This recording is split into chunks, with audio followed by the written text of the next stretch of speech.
रामकृष्ण हरी अवधूत चिंतन श्री गुरुदेव दत्त। कशात आपण सर्वजण मजेत असाल, भगवंताच्या भजनात तल्लीन असाल अशी अपेक्षा करते आणि आजच्या व्हिडिओला सुरुवात करते। आपल्या चॅनलमध्ये सर्वांचं स्वागत आहे। बघा, जीवन जगत असताना आपल्या काही इच्छा असतात, काही आकांक्षा असतात, काही ध्येय असतात। काही इच्छा, काही ध्येय, काही आकांक्षा यांची आपल्याकडून पूर्ती होते, पण काही मात्र अपूर्णच राहून जातात।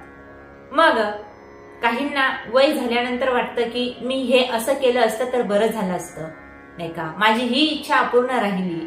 मग तेव्हा खंत करत बसण्यापेक्षा आत्ताच काय केलं पाहिजे, ज्या ज्या इच्छा असतील, ज्या ज्या अपेक्षा असतील, ज्या ज्या तुमच्या आकांक्षा असतील त्या आत्ताच्या आत्ता आपल्याला पूर्ण करून घ्यायच्या आहेत।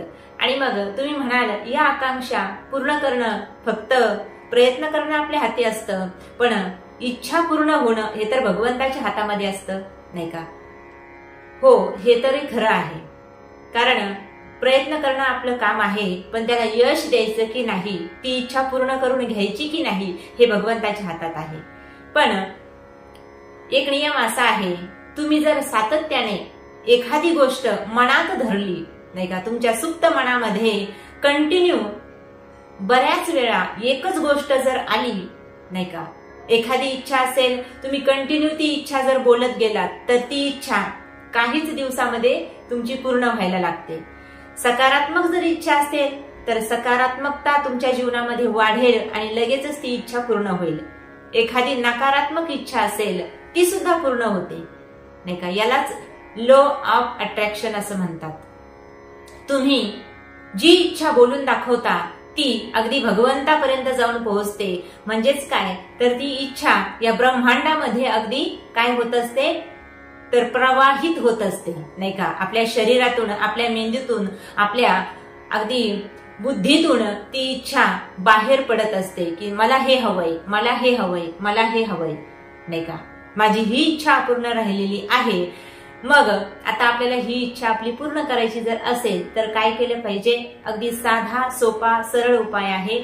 3 दिवसापर्यंत लगातार, नाही का, सलग आपल्याला आपली ही इच्छा 11 वेळा एखाद्या रजिस्टरवर किंवा वहीवरती आपल्याला लिहायची आहे।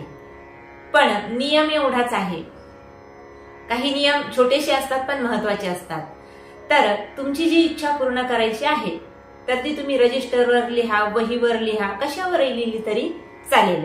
पहिल्या दिवशी ज्या वेळेला, समजा उदाहरणार्थ तुम्ही जर 2 वाजता ती इच्छा लिहायला सुरुवात केली तर 3ही दिवस 2च वाजता तुम्ही ती लिहायला पाहिजे, नाही का। त्याच वेळेमध्ये तिचं लिहिणं झालं पाहिजे।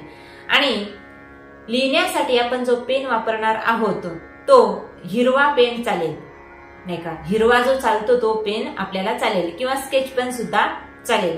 11 वेळेला ही इच्छा आपली लिहून काढायची आहे आणि त्यावेळी मनामध्ये असं संकल्प करायचा की ही इच्छा माझी पूर्ण झालेली आहे, नाही का।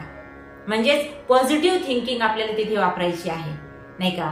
आता उदाहरणाने मला बंगला हवा आहे अशी माझी इच्छा जर असेल तर मी काय लिहायला पाहिजे, माझा बंगला झालेला आहे, नाही का, मला बंगला मिळालेला आहे, माझं स्वतःचं घर झालेलं आहे, नाही का।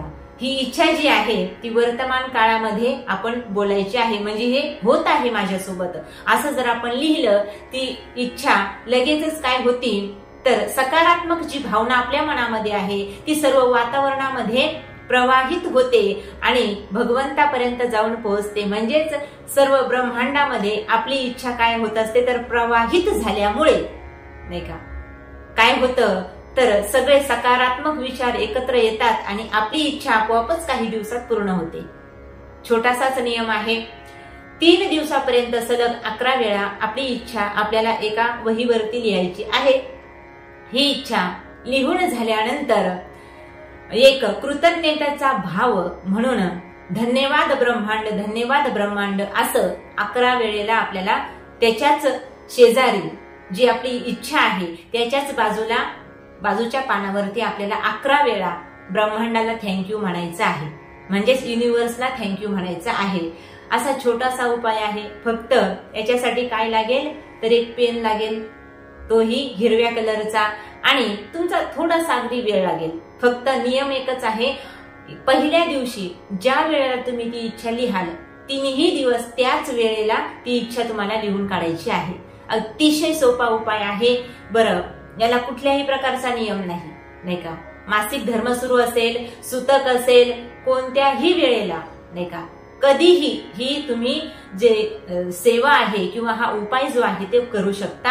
आणि आपली महत्वाची एकच इच्छा, नाही का, एका वेळी एकच इच्छा आपली पूर्ण होणार आहे. त्यामुळे विचार करून इच्छा लिहा, म्हणजेच भगवंत आपली इच्छा पूर्ण करतील. आणि सकारात्मकता, नाही का, सकारात्मकतेचा भाव आपल्या मनामध्ये जर निर्माण झालेला असेल तर ती इच्छा लवकरात लवकर पूर्ण होईल.